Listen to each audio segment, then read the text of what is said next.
Welcome back to another video, and in today's video we have our SummerSlam predictions. The biggest show of the summer for WWE is here. We have our cards announced for each match will be on each night, so that is very nice. The first ever two-night SummerSlam. So yeah, hopefully we have some good matches because we definitely have a good looking card.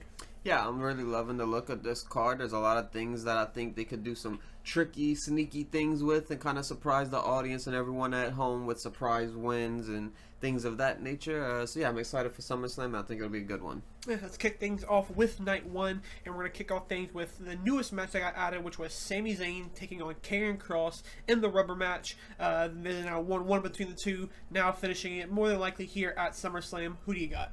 Yeah, this is a match that I'm not super excited for. We saw Karrion Kross get a few chances in the ring. Hasn't really been the best showcases of Karrion Kross. So hopefully this one is a banger. I am happy that he's getting another good pay-per-view spot with Sami Zayn. Because Sami Zayn is someone who you almost can't have a bad feud with. And this is supposedly maybe the end of the feud. So I am excited to see it. But I am going with Sami Zayn getting the win here.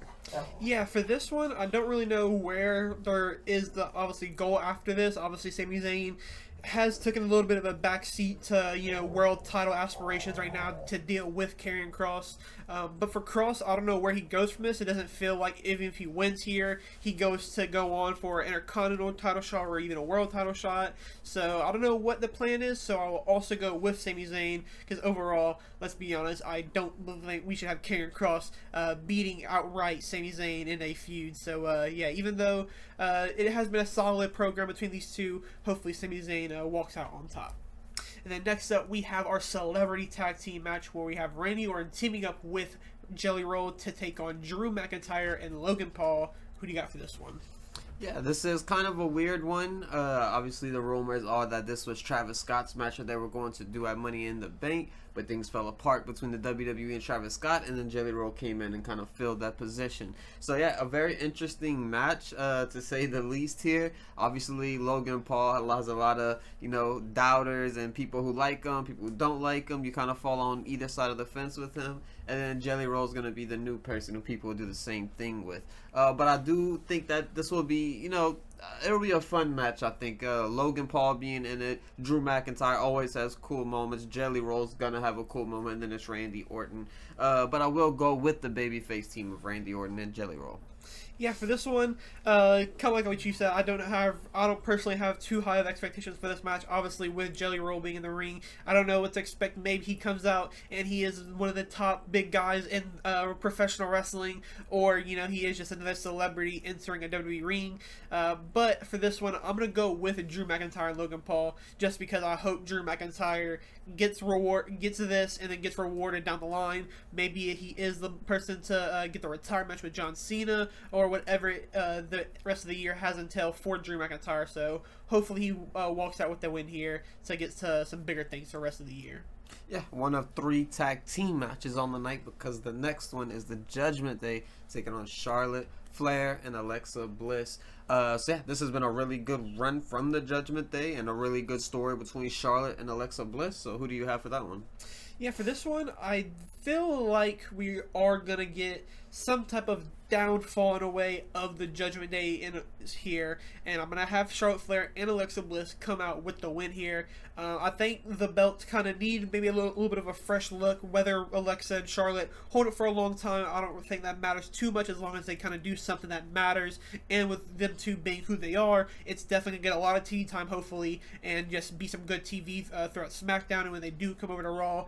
But hopefully as well, we see the belts kind of go back to NXT every once in a while, because that is kind of where we have the most tag teams, it feels like, is on NXT still. So yeah, hopefully we get some change here, and then we also just get kind of a new the NXT women to get involved a bit more. So yeah, I'm going to go with Charlotte and Alexa Bliss. This should be a pretty fun match, though. Yeah, I think I'm going to go the opposite way and go with Raquel and Roxanne Perez to win this match. That'll kind of play into something with a Night 2 prediction that I have as well. And then let's keep things on with the women, where we have the Women's Championship on the line, where we have our Queen of the Ring winner, Jade Cargill, going up against Tiffany Stratton and her Queen of the Ring title match. So yeah, who do you have for this one? Yeah, this definitely feels like it's time for Tiffy to kind of lose the title. I don't necessarily want Jay to be the one to take it off of her, but that does seem like the direction they are going, so I am going to go with Jade Cargill. But I don't necessarily want to see Tiffy lose it to Jade, if that makes sense. Yeah, for this one, it feels like Tiffany's kind of run her course with this title reign. The things for her kind of slowed down the past few months, kind of after WrestleMania. So it feels like it's about time for Jade Cargill to win, but at the same time, at points it feels like they don't fully believe in Jade Cargill as like a singles champion to go on and do these huge things that obviously she's very capable of. So I am interested in where they go, but I will go with Jade Cargill to get the win here, mainly due because I do think Tiffany has done what she needed to do with this title reign, and hopefully maybe she can move into that United States picture to kind of bring some more value to that title as well, because that's a title that doesn't look to be on this card at all for the weekend. So yeah, hopefully we get some little of a change up on the SmackDown women's side. Yeah. And then next up, we're going to go with the World Heavyweight Championship match where Gunther puts his belt up against CM Punk. Who do you got for this one? Yeah, really good promo on the Go Home Raw tonight from Gunther and Punk. Really good stuff from these two. I'm expecting a lot from this match. I expect it to be very good, and I will hold it to that standard. I do expect it to, meet that standard for sure. It's kind of tricky who wins, but however, I do have a winner, and that is Seth Rollins. I do think that he will cash in at some point during this match. He did say he will never let CM Punk win a title, so maybe we get CM Punk. He's right there, just about to win, but Seth Rollins comes in and steals it. Yeah, I definitely do think we will see Seth Rollins somewhere at SummerSlam. Now, whether it is in this match or the match we'll talk about next, which I would presume will be the main event, he could show up at two spots here, and it definitely feels like one of them with the championship there, with that briefcase being held by Paul Heyman for now.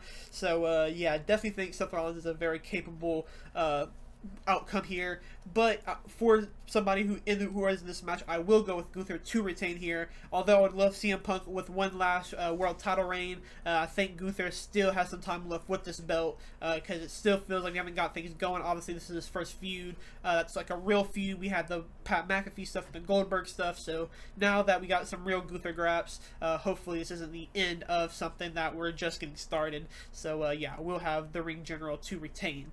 But now for the main event of Night 1 of SummerSlam, we have Roman Reigns and Jey Uso teaming up to take on Braun Breaker and Bronson Reed. Yeah, we've seen a lot of things from Braun Breaker and Bronson Reed, kind of feeling like they're almost the leader of the group, so it'll be very interesting to see when Seth Rollins does return, how they'll sort of fall in line to him, or if they even will. But yeah, as far as this match, another really good go-home segment on this Raw from Roman Reigns, Jey Uso, Braun Breaker, and Bronson Reed, of course. So yeah, but I think I am going to go with Roman Reigns and Jey Uso to get the big win here. Just feels like Roman Reigns should kind of get a big win, and Braun Breaker could kind of use a loss in a way to kind of tone him back down a little bit after all his cockiness he's been showing after the past few weeks. I feel like that would be good character-wise for him. But yeah, I think Roman Reigns and Jey Uso takes home the dub here. Yeah, for this match, I think the outcome kind of depends on what happens in that the CM Punk Gunther match. If Seth Rollins does cash in, I can definitely see a world where Braun Breaker and Bronson Reed win it. And if they do plan on maybe wrapping this feud up or this faction up with Seth Rollins, Braun Breaker, Bronson Reed, they want to kind of switch things up kind of sooner rather than later. I could see Braun Breaker getting the win here and kind of already kind of having some world title pictures in his own head. But Seth Rollins has to be like, well, I have the belt, so you can't do that, but I'll give you an Intercontinental champion or something like that. But yeah, I think that could be really interesting, so I will go with the Bronsons, because yeah, I think this could be a really fun match, and yeah, should be pretty interesting at the very least, with Seth Rollins kind of roaming around the vicinity, I guess. Yeah. And then now let's go over to our Night 2 card. We are going to start off with the Women's Intercontinental Championship in a no DQ and a no count-out last chance match. Now, if Becky Lynch is to win this match, Lyra Valkyria can no longer challenge for the title as long as Becky Lynch is the champion. So with all that being said, who do you got? I think this one's another one of those tricky ones. You could kind of go either way. This could be one of those ones where they let Becky get the steal of a win and kind of surprise the crowd here. But I am going to go with Lyra Valkyria. It does seem like She needs to kind of get that title back to get some of that momentum that she had going when she was champion, because it does feel like she might have lost a little bit. But, you know, going into this match, I think people will be very hyped for it, and I think if she does come out on top and the outcome is her being the champion again, that could be very good, as well as including Bayley into a Lyra feud after this could be very good for the both of them as well. Yeah, for this one, again, it's a very tricky one because, like we said, you know, Becky kind of feels like she can hold this belt for quite a while, whereas Lyra could win this back to kind of, you know, restart and kind of go on to her big things. But I will go with Becky Lynch to retain here. I think Lyra has the upper hand in like their one-on-one matches so far, so I think Becky gets the win here, and this kind of separates them for quite a while, assuming Becky Lynch holds the belt for quite a while. So Lyra can go do her own things. Maybe she gets some world title aspirations as well. So yeah, I do think Becky wins, but this could be one of the best matches of the night. I would not be surprised at all. And then next up, we have a 6-pack TLC match, the first TLC match on a SummerSlam since the original TLC match, and this is a stacked match. We have our champions, Dexter Lumis and Joe Gacy. Then we have Andrade, Rey Fenix, DIY, Fraxium, Motor City Machine Guns, and the Street Profits. Who do you got for this one? Yeah, this is another one where they could do a surprise win with almost anyone here. They're all believable winners. There's a lot of teams who I would like to see win, such as Andrade, Rey Fenix, Fraxium, Motor City, and the Profits just winning it back as well. Those are all really good teams that I would enjoy winning the titles. But the pick I am going to go with is Andrade and Rey Fenix. They've been absolutely crushing. I feel like Andrade and Rey Fenix could really use a really good title run and kind of prove themselves. Doesn't have to be a necessarily long title run, but I do think they could use just a good title run in general, put on performances for people to get more fans behind them. So I am going to go with them too. Yeah, I definitely think we will see a change of hands or a change of titles here on the match. So yeah, for the team I will go for, though, I think I'm going to go with Fraxium. I think they've been on a really hot streak, so I think it's about time when they give them some gold. Since coming to SmackDown, they've kind of slowed down a little bit, I'd say, since obviously compared to their NXT days, but obviously things are very much different on a SmackDown compared to an NXT where they were easily the best team, and now they have some of the best tag teams of all time. So yeah, I am going to go with Fraxium, but yeah, this match could be easily match of the night. I would not be surprised at all, so I'm expecting a lot from this match. And then next up, we have a steel cage match for the United States Champion, where Solo Sikoa puts it up against Jacob Fatu. Who do you got for this one?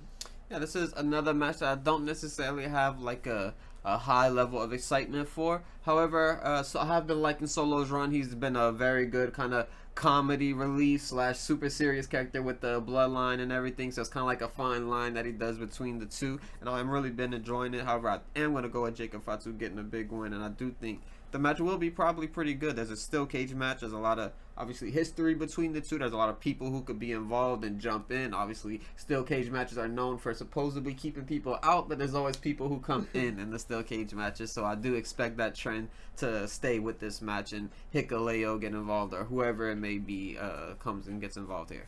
Yeah, for this one, it's kind of, I'm going to say, similar to the Jelly Roll match, but it's similar in the sense of I don't have too much of an expectation for this match. Steel cages can be a very hit or miss sometimes, so hopefully they do the better half and be more intense with it. I can definitely see Jacob Fatu bringing that out in this type of match because of the type of wrestler he is.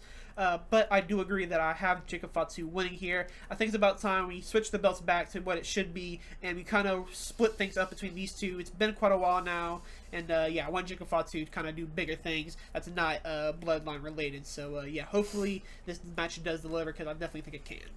And then next up, we have the Intercontinental Championship on the line, where Dominic Mysterio puts it up against AJ Styles. Yeah, this is the match that I was talking about earlier, where something will lead into with the Judgment Day. And yeah, this is where it could go either way, because I think the best route to go is maybe AJ Styles does pick up the win, and then he goes on to face Cena for that IC title, because that's a match that everyone wants to see. But what I do think is going to happen, and my prediction will be, Dominic Mysterio gets the win, and Liv Morgan comes back after maybe him and Roxanne celebrate together, because they still haven't really, done anything yet together necessarily, but Dominic has saved Roxanne Perez at this Monday Night Raw. So I am curious what's going to happen when he does win, if Roxanne will come and celebrate with him. Liv comes out and there's just a standoff. It is her hometown in New Jersey. So there's a lot of stuff going on here with this storyline. So I'll be very interested to see what happens following this match. Yeah, for this one, I do think we will see AJ Styles winning. However, after a little bit of thinking, I do think the way it will end up happening is from a turn by Finn Balor. They've kind of cooled off of the teasers of Finn Balor turning on Dominic Mysterio, but I think now that they cooled it off, this is the moment where you probably want to do it. At last SummerSlam, we seen Finn cost Damian, and that led to their big feud. So I think maybe here you have Finn cost Dominic, which leads to their big feud.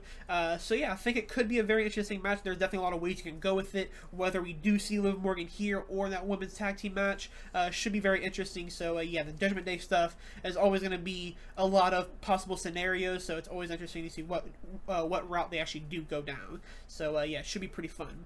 And then next up, we have a women's triple threat for the World Championship, where Naomi puts her belt up against Rhea Ripley and Io Sky. Who do you have for this one?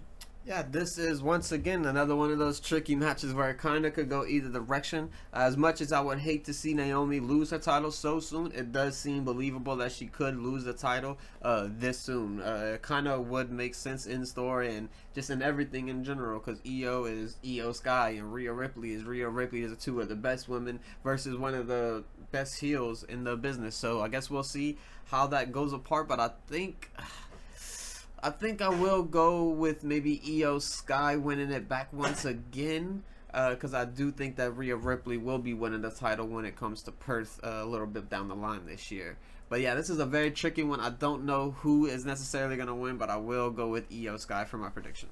Yeah, I definitely agree with you with that. There's definitely a lot of different ways you can go about with this match. But however, I will go with the route of Naomi retaining here. We kind of see the teasers of between her and Stephanie Vaquer. We know Stephanie gets a title shot at Clash, so I think they're kind of building that up already to kind of get things started between those two. And plus, I don't think it would be a little bit of a slap in the face in a way of having Naomi cash in and never had a defense yet, and on her first defense she would have lose it. So I think she should win here, go in a Clash, have her match with Stephanie. She probably wins there to ultimately probably lose into, like what you said, to Rhea Ripley at that Perth show in a few months. So yeah, hopefully this match delivers like the match we've seen at Evolution and the match at WrestleMania. So yeah, this match could be again a match that steals the show, and I would not be surprised whatsoever. And then now, for the main event, we have the undisputed WWE Championship on the line, where John Cena puts it up against Cody Rhodes, but this time in a street fight. Yeah, this is a match that Cody Rhodes says will make up the wrongs from WrestleMania, as he said in his own words. So I'm very interested to see if he will kind of live up to that, because we haven't really seen the best in-ring work from John Cena, or really not a whole lot in general from John Cena since his return. Obviously, the original heel turn was pretty good. He's had a few promos here and there that has been pretty good, but outside of that, it hasn't been great. So I am excited to see if Cody Rhodes can kind of turn that around and bring that moment together. I think there's a chance that we do see The Rock show up at some point during this match. He's always a person that's kind of going to be lingering around in your minds when it comes to these big matches involving John Cena and Cody Rhodes. So yeah, there's a lot of potential things that could happen here, but my prediction will be John Cena. Yeah, for this one, with it being a street fight, it definitely seems like we're going to have some type of interference. And not who that is, obviously it very well could be a Rock. Maybe we see Travis Scott if they maybe have figure things out between each side. But yeah, with the street fight stipulation being added, it definitely feels like something's going to happen throughout this match. But ultimately, I do think it's about time we give Cody back the title so we can finally see the face turn of John Cena going forward for the rest of the year. Because now that he has, I think, a little over 12 dates or over 10 dates now. So, yeah, we have the last few dates for John Cena. So I think it's about time now we go back to being a babyface, which we all know and love. And we kind of can confidently say that it should be better than what this heel run has been. Yeah, for sure. I think there's also a potential chance here for a double turn. Maybe John Cena goes face, Cody goes heel. I think that'd be very, very cool to happen on this show, and this is a big show and a big moment for that to happen, especially if The Rock is involved. So that'd be very cool to see. I don't necessarily think that'll happen, but it'd be cool to see. Yeah. But what matches are you looking most forward to, and what was your what match are you looking most forward to on each night? I think Becky Lynch and Lyra Valkyria is something that's very exciting. Every match they've done has been very, very good, and I do expect this to probably be the best match of the night. They've shown at Raw with the kendo stick that they will be a little bit more brutal to each other, hit each other a little bit extra harder, so I do expect that to continue forward at SummerSlam. And then for night one, of course, it's going to be Gunther and CM Punk. This is a match that I've wanted since CM Punk came back to the WWE. WWE, and I think that it'll definitely deliver. But I am expecting it once again to kind of meet that Drew McIntyre level of like match of the year quality. So hopefully they do deliver on that expectation of mine. Yeah. SummerSlam looks very, very good. Let us know what you think down in the comments below and what your predictions are for the card. But yeah, thank you guys for watching. If you haven't already, don't forget to leave a like and subscribe. And we will see you guys in the next one.